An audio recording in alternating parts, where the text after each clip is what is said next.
Vamos lá, mais um vídeo. Assunto tenso, mas vai ser benção, em nome de Jesus.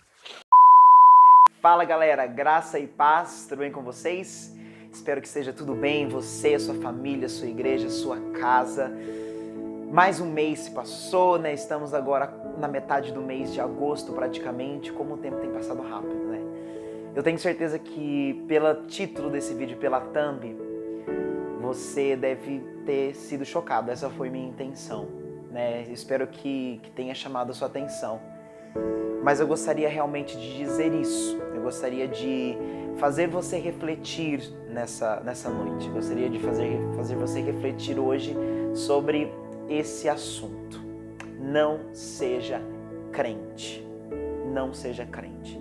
Eu sei que talvez muitas pessoas possam discordar de mim ou achar um pouco evasivo essa afirmação, mas eu gostaria de te explicar alguns tópicos, alguns preceitos, tá bom? E eu convido você a assistir esse vídeo até o final, por favor. Assiste esse vídeo até o final para que você entenda qual é a minha intenção, qual é a mensagem que eu gostaria de passar. O Brasil é um dos poucos países, assim, talvez isso por uma questão cultural, linguística, né? Eu gosto bastante de línguas, eu estudo letras, então eu gosto de pesquisar sobre isso, né? Sobre variedade, sobre expressões, sobre culturalidade na língua, etc. E o Brasil, ele é um país interessante quando a gente fala sobre o cristianismo, porque nós inventamos, né, não só para a religião cristã, mas para muitos grupos a gente inventa palavras, apelidos, expressões. Então é muito comum que as pessoas já me perguntaram diversas vezes, talvez já perguntaram para você, a seguinte pergunta: você é crente? Você é evangélico? Você é cristão? Talvez você é cristão, as pessoas perguntem menos, infelizmente. Mas acho que a maioria aqui no Brasil pergunta, né, você é crente? Você é evangélico? E eu, sinceramente, eu não gosto muito dessas nomenclaturas, dessas outras palavras que a gente inventou para isso. Eu sei que crente é crer, ser evangélico é seguir os evangelhos, tudo bem, não tem problema nenhum. Mas eu vou te contar uma história. Quando eu estava fazendo a minha inscrição para a faculdade, a minha faculdade é uma faculdade cristã, é a Unimep, Universidade Metodista de Piracicaba, então é uma faculdade que teoricamente segue uma filosofia cristã, filantropa, etc. E quando eu estava fazendo a inscrição, tinha a seguinte pergunta: qual é a sua religião? Era algo assim, que eu me lembro. E tinha muitas religiões ali para você anotar. Eu não lembro se era opcional ou se era obrigatório responder esse campo do formulário, tá? Não sei se era obrigatório, mas tinha lá, e tinha se era ateu, etc. Mas tinha todas as religiões. E tinha o seguinte: tinha cristão, evangélico, não lembro se tinha crente, eu acho que não tinha crente, acho que não. Mas tinha cristão, evangélico, protestante, metodista, batista, etc. Tem daí mais específico para as igrejas. Mas daí eu fiquei pensando, cristão, evangélico, protestante. Posso marcar as três? Porque eu me identifico com as três. Eu não vou falar sobre história, mas só para você entender, basicamente, o que a gente chama de crente evangélico hoje são os protestantes, né, que veio lá da Reforma Protestante em 31 de outubro de 1500, se eu não me engano, e foi com a revolta, né, o protesto, né, a reforma que Martinho Lutero propôs para a Igreja Católica, né, naquele período complicado. E daí eu não vou explicar, mas se você quiser, você pode pesquisar na internet, você vai achar muitos vídeos e textos falando sobre a Reforma Protestante. E daí disso, né, a partir de Lutero surgiu a Igreja Luterana e os protestantes, né, que basicamente eles protestaram contra a Igreja Católica e o que ela pregava, né, o que ela tinha feito com o cristianismo, com o Evangelho. E daí eu fiquei assim, perplexo na minha mente. E eu marquei, eu não lembro a opção que eu marquei, eu devo ter marcado protestante ou evangélico, alguma coisa assim. Mas a questão é, por que nós demos outros nomes para aquilo que é muito mais que uma religião? O que eu quero fazer você pensar hoje é que você deixe de ser crente, deixe de ser evangélico, deixe de ser protestante e passe a ser cristão. Exatamente. Cristianismo não é uma religião.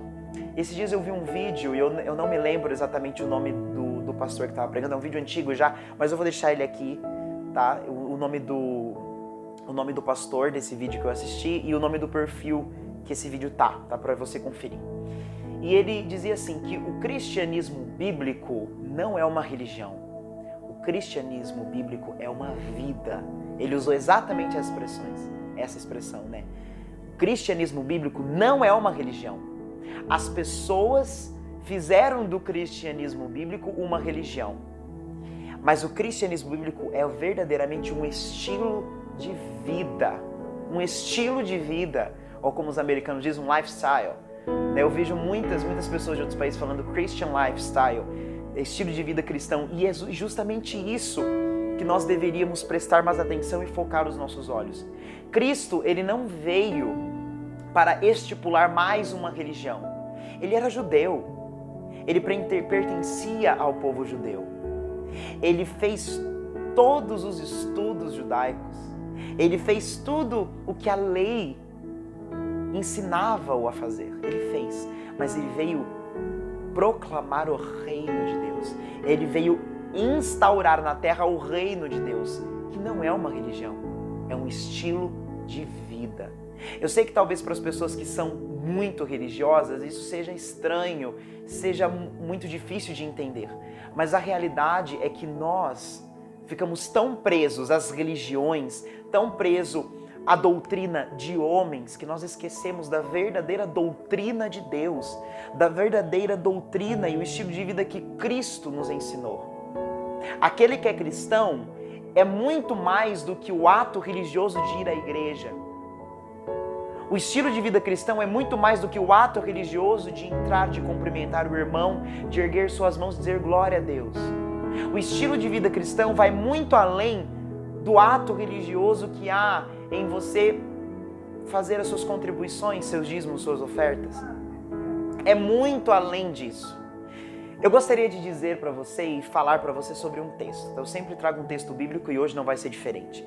Gálatas 2:20 diz o seguinte: eu já fui crucificado com Cristo. Eu próprio não vivo mais, e sim é Cristo que vive em mim. E a vida genuína que tenho agora dentro deste corpo é o resultado da minha fé no Filho de Deus, o qual me amou e a si mesmo se entregou por mim. Não sou daqueles que consideram sem sentido a graça de Deus. Se pudéssemos ser justificados pela guarda das leis judaicas, então não haveria nenhuma necessidade de Cristo morrer. Eu amo esse texto. Eu já estou crucificado, eu já fui crucificado com Cristo e eu próprio não vivo mais. Mas essa vida que eu tenho, a vida genuína, é prova. Dentro deste corpo é resultado da minha fé em Cristo Jesus. Então Cristo, quando Ele veio, quando Ele morreu por mim e por você, Ele veio para muito mais do que estipular novas leis e novas regras. Jesus, Ele pegou todas as leis judaicas e Ele resumiu em duas: amai a Deus acima de todas as coisas e o seu próximo como a ti mesmo. Eu sei que muitas pessoas elas ficaram revoltadas com o caso da menina que infelizmente sofreu essa coisa horrível, esse homem que destruiu a vida dessa menina essa semana. E eu sei que é um assunto muito delicado e eu não vou passar pano para isso.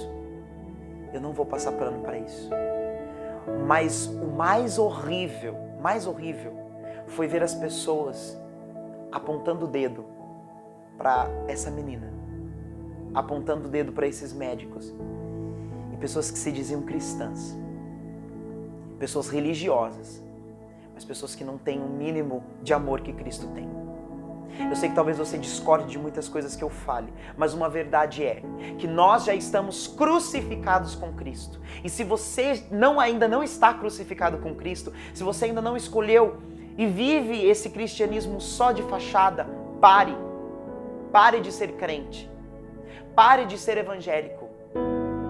Pare de ser só protestante. Escolha viver como Cristo viveu. Jesus, ele disse: tome a sua cruz e siga-me. Tome a sua cruz e siga-me.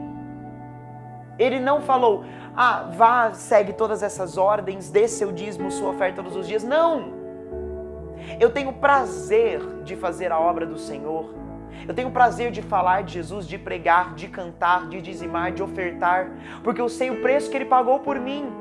Eu sei que quando Ele veio para transformar a minha vida e deixar com que eu vivesse essa vida de pecado, essa vida de transgressões a Deus, essa vida de blasfêmia e começasse a viver esse estilo de vida que Cristo pregou, que Cristo andou e que Cristo fez. Pare de ser crente e comece a viver a vida de Cristo. Fale Jesus, respire Jesus, ande como Jesus. Pare de buscar as mãos de Deus. Pare de buscar aquilo que Deus pode te dar e comece a viver com os pés de Jesus, caminhando por onde Ele caminhou, falando o que Ele quer que você fale. Crucifique o seu eu e comece a viver verdadeiramente um estilo de vida cristã. Um estilo de vida cristão. Pare de ser crente. Não basta só crer, porque a própria palavra diz que até os demônios creem e estremecem. Mas nós somos filhos de Deus. Deus nos colocou nessa terra para nós amarmos o próximo como a nós mesmos. Amarmos a Deus acima de todas as coisas. Para que nós não pudéssemos só falar sobre Cristo, mas falar Jesus. Ser como Jesus. Agir como Jesus. Caminhar como Jesus. O que Jesus faria nessa situação?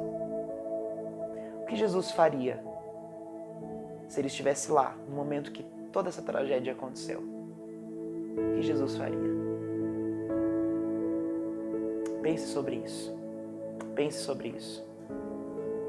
E mais uma vez eu digo, pare de ser crente. Pare de ser religioso. Pare de ser religioso. Tem uma frase que as pessoas, eu ouço muitas pessoas dizendo e eu acho ela muito verdadeira. A religião mata e Cristo salva. Cristo tem um oceano de experiências, de vivências, de poder de Deus. Enquanto nós ficamos presos no aquário da religião. Comece a viver, respirar, falar Jesus. Por favor. Esse é o meu pedido para você e é o pedido para mim. Para mim. Em primeiro lugar, eu faço essa reflexão e isso para mim. Que nós possamos parar de ser crentes e começar a ser verdadeiros cristãos. E levar o nome de Cristo a sério. Pois Ele entregou tudo para que nós pudéssemos alcançar a graça de Deus. Já estou crucificado com Cristo e agora não vivo mais eu. Mas Cristo vive em mim. E tudo que eu fizer, eu terei de dar conta porque eu estou falando sobre Ele. Estou falando dEle, sobre Jesus. Fique com essa reflexão na sua vida. Eu espero que tenha sido bênção. Eu espero que a verdadeira palavra de Deus tenha confrontado, porque a palavra de Deus ela vem nos confrontar, ela não vem para amaciar o nosso ego. Deus abençoe sua vida. Não se esqueça de deixar o seu like, deixe o seu comentário, deixe sua opinião aqui. Eu gostaria muito de ouvi-la. Se inscreva no canal e lembrando que nós temos vídeos novos todo sábado, toda quarta-feira e todo domingo. Deus abençoe. Um beijo. Falou!